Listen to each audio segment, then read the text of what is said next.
दोहा के इस्लामी इजलास में एक तारीखी लम्हा, सीरिया के सदर अहमद अल-शरा का पुरजोश खिताब। ऐसा खिताब जिसने उम्मत मुस्लिमा के दिलों को झिंझोड़ कर रख दिया।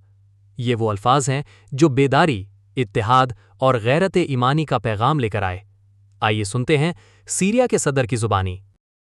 बिस्मिल्लाहिर्रहमानिर्रहीम, अल्हम्दुलिल्लाहि रब्बिल आलमीन वस्सलातु वस्सलामु अला रसूलिल अमीन व अला आलिहि व सहबिहि अजमईन, अम्मा बाद।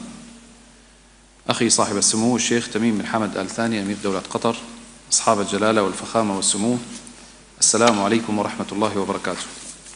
سأسعى لاختصار الوقت.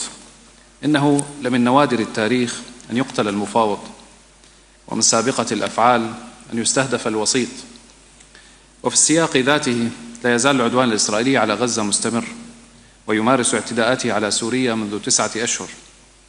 السادة الكرام، إنه ما اجتمعت أمة ولمت شملها إلا وقد تعاظمت قوتها، وما تفرقت أمة إلا وقد ضعفت.